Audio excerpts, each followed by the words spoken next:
श्रीमद् रामायणम। क्या मोह पुराने धनुष से। बालपन में तो न जाने ऐसे खेल खेल में कितने धनुष तोड़ दिए हमने। तब तो ना किसी ने धनुषों से ऐसा मोह किया और न ही ऐसा क्रोध। हे महाप्रभु रुकिए।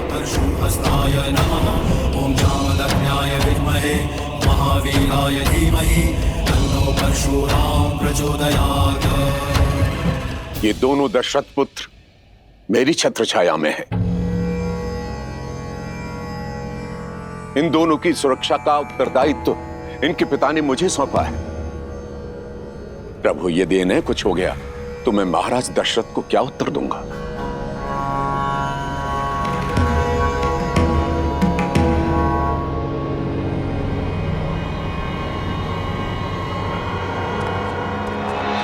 देख रहे हैं इस अभिमानी, इस उदंडी को विश्वामित्र कैसे मंद मंद मुस्कुरा रहा है, कैसे मेरा उपहास कर रहा है। ये जानता नहीं है उस परशुराम को जिसकी एक गर्जना से यह धरती कांप उठती है। सुनी है आपकी ऐसी आत्मा को कपा देने वाली अनेकों कथाएं सुनी है मैंने। भयभीत तो मैं कभी हुआ नहीं, परंतु प्रत्येक कथा का निष्कर्ष सदैव यही निकला कि इतना अनियंत्रित क्रोध, इतना अनैतिक अहंकार तो केवल एक राक्षस में हो सकता है। आश्चर्य है कि आप एक ऋषि हैं। जाइए महर्षि, मैं आपको केवल इसीलिए छोड़ रहा हूं क्योंकि ब्रह्म हत्या का पाप मुझे रघुवंश पर नहीं चाहिए।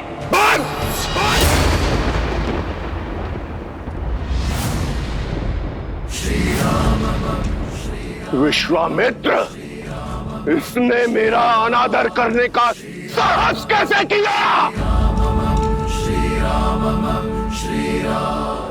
सम्मान परिस्थिति और स्थान देखकर किया जाता है महोदय, और आप मेरे ज्येष्ठ भ्राता के शुभ विवाह के अवसर पर अशुभ समाचार बनकर आए हैं।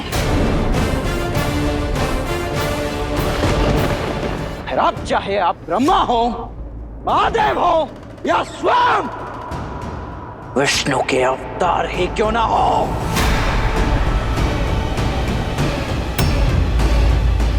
आपके समक्ष ये लक्ष्मण खड़ा है।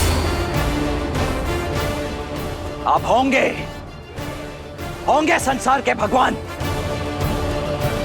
मेरे भगवान।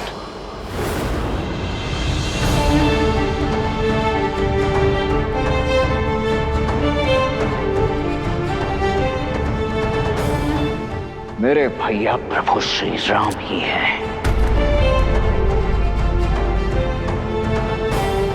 और यदि मेरे भगवान के ऊपर किसी ने शास्त्र उठाया, कवच ये लक्ष्मण होगा है।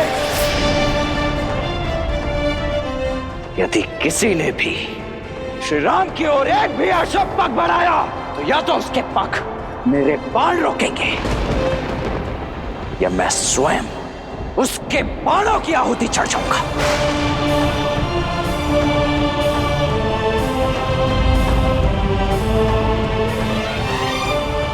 दशरथ पुत्र लक्ष्मण की, श्री रामचंद्र की, श्री रामचंद्र की, राम लक्ष्मण की, राम लक्ष्मण की।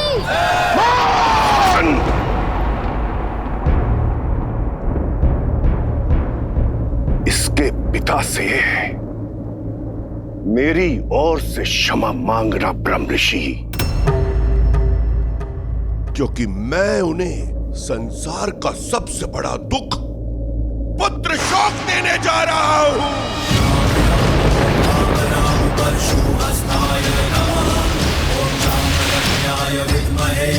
महावीराय धीमहि तन्नो परशुराम प्रचोदयात्।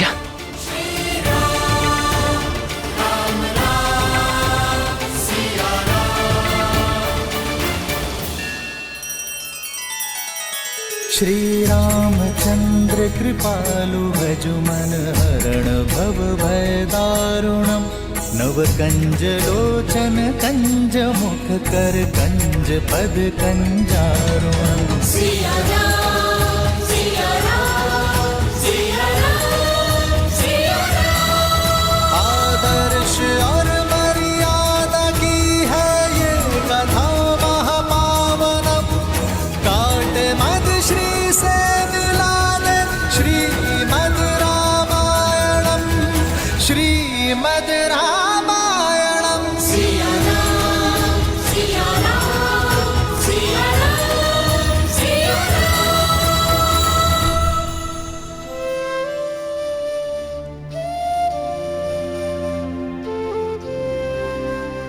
मैं धनुष भंग होने का कारण आदर सहित स्पष्ट कर चुका हूं प्रभु, और विनय पूर्वक अपनी भाई की अज्ञानता के लिए क्षमा चाहता हूं। दया कीजिए प्रभु। जब मृत्यु सामने आई तो क्षमा याचना करने लगे। कदाचित तुम्हें स्मरण नहीं है राम कि परशुराम की झोली में क्षमा नहीं है।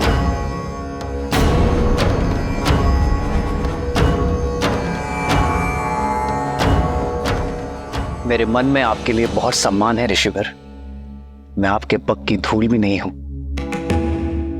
किंतु यदि प्रश्न मेरे भाई की सुरक्षा पर उठा तो विश्वामित्र और वशिष्ठ का ये शिष्य रघुवंशी राम आपको उत्तर देने में विवश होगा। मैं वही करूंगा जो उचित है प्रभु। अंतिम श्वास तक आपसे युद्ध। युद्ध वो भी मुझसे, परशुराम से।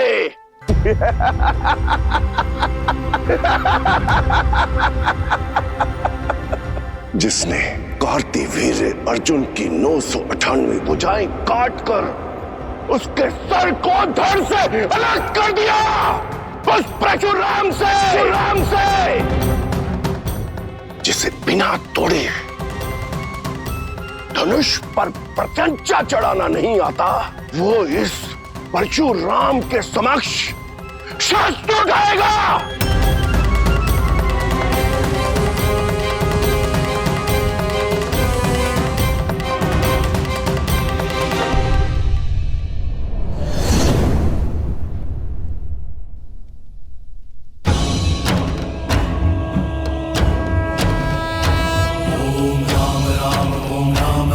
परशुहस्ताय नमः। ओम जामदग्नाय विद्महे महावीराय धीमहि तन्नो परशुराम प्रचोदयात्।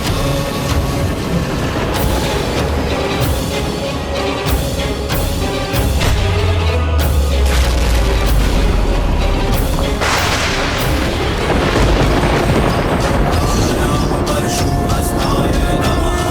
ओम जामदग्नाय विद्महे महावीराय धीमहि तन्नो परशुराम प्रचोदयात्।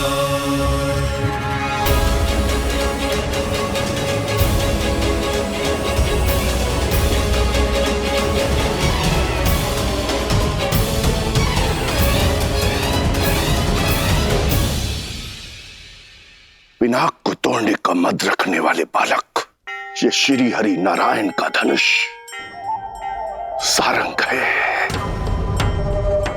महादेव के धनुष को तो तुमने भूल से तोड़ दिया, अब इसे उठाओ और चढ़ाओ इस पर प्रत्यंचा।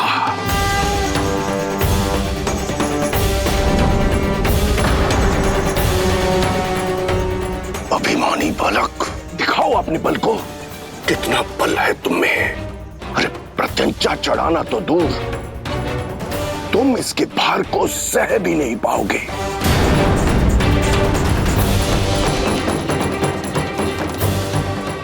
अरे चढ़ाओ प्रत्यंचा, ताकि सब देखें कि अयोध्या का बल इसके भार के नीचे कैसे कुचला गया। जो आज्ञा ऋषिवर।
जय जय अविनाशी सब घटवासी व्यापक परमानंदा जय जय अविनाशी सब घटवासी व्यापक परमानंदा अभिगत बोधितम चरित पुनीतम मायाहित मुकुंदा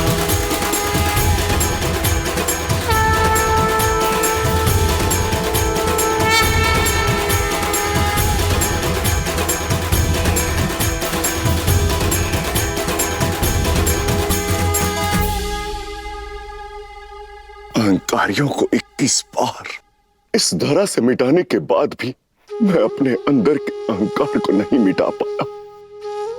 मैं आपको पहचान नहीं पाया राम। अब समझा कि कैसे आप शिव का धनुष उठाने में सक्षम हुए।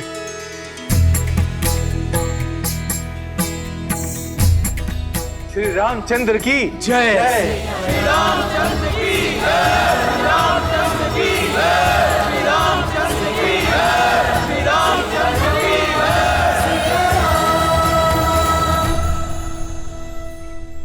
ये जय जयकार नए युग का शंखनाद है। त्रेता युग में उगे नए सूर्य का। अनजाने में ही सही परंतु सत्य कहा मैंने कि अब इस भूलोक में दो राम नहीं रह सकते। अब उस राम की आवश्यकता है जो हर रूप में संपूर्ण है। उस परशुराम की नहीं जो आवेश और क्रोध के कारण अपूर्ण है। भगवान परशुराम, वसंत के आने से ग्रीष्म का महत्व तो कम नहीं हो जाता, वैसे ही राम के आने से परशुराम का महत्व तो घट नहीं जाता। इस संसार को आज भी आपकी आवश्यकता है। चिरंजीवी बनके एक महागुरु के रूप में आपको युगों युगों तक रहना है। महान योद्धाओं को युद्ध की कला और योग का ज्ञान देना है। जो कुछ आपने महादेव से ग्रहण किया है उसे जनमानस को देना है, मानवता को देना है।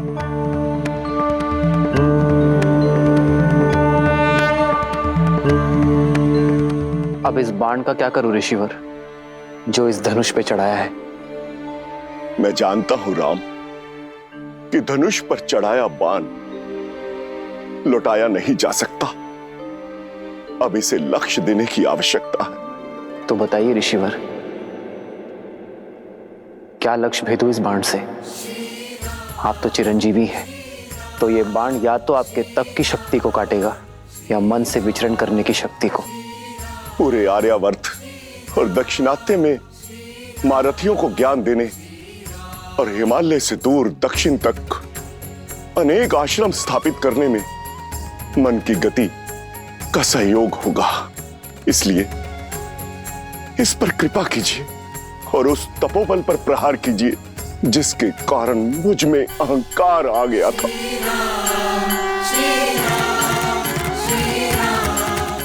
राम, इस बाण को पूर्व दिशा में छोड़िए ताकि मैं महेंद्र पर्वत पर जाकर पुनः तपस्या कर सकूं, समुद्र में डूबी वो भूमि पुनः प्राप्त कर सकूं जो वामन अवतार द्वारा असुर राजा महाबली को पाताल भेजते समय जल में समा गई थी। जाते जाते धर्म स्थापना और अधर्म के विनाश का दायित्व आपको सौंपकर मैं आपसे विदा लेता हूं राम, विदा लेता हूं। जो आज्ञा प्रभु।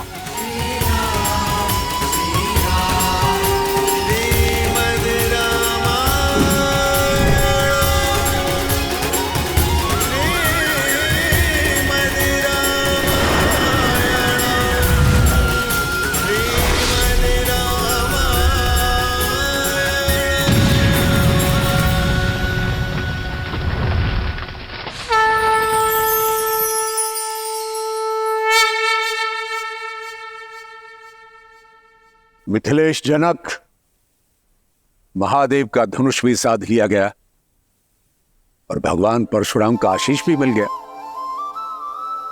बस अब किस बात का विलंब?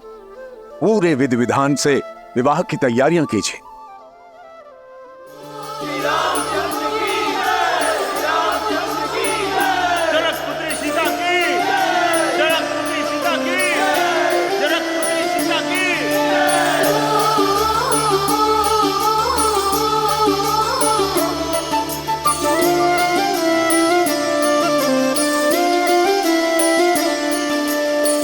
जन्म जन्म का है ये संगम, राम रतन सीता वैभव धन। एक है पौरुष एक समर्पण, एक है रूप तो दूजा दर्पण। राम है लोचन सीता दृष्टि, राम है बादल सीता वृष्टि। राम सिया राम सिया राम सिया राम, राम सिया राम सिया राम, राम सिया राम सिया राम सिया राम, राम सिया राम सिया राम। सीता को रखते हृदय रघुराई, पूरण राम को करने आई। सीता करती उनकी पूजा, राम से आसा प्रेम न दूजा। राम सिया राम सिया राम सिया राम, राम सिया राम सिया राम सिया राम सिया राम। मैं जनक नंदिनी सीता आपको अपने वार और स्वयं को आपकी अर्धांगिनी के रूप में स्वीकार करती हूँ। मैं जीवन के हर लाभ हानि, सुख दुख और धूप छांव में आपकी संगिनी बनकर रहूंगी। अब केवल मृत्यु ही मुझे आपसे अलग कर सकती है। जनकपुत्री सीता की, जनकपुत्री सीता की, जनकपुत्री सीता की, जनकपुत्री सीता की।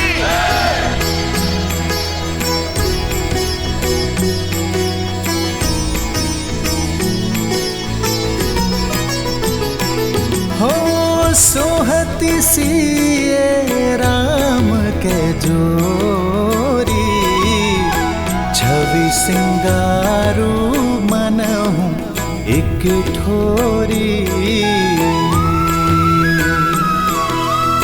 सखी कहाही प्रभु पद गहु सीता, करती न चरण परस अति भीता।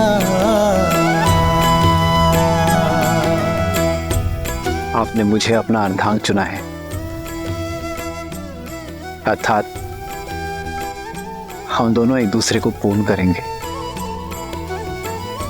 आज से मैं आप हूं और आप मैं, ना कोई छोटा ना कोई बड़ा, ना स्वामी ना सेवक। हर स्थान हर मान में हम दोनों समान होंगे।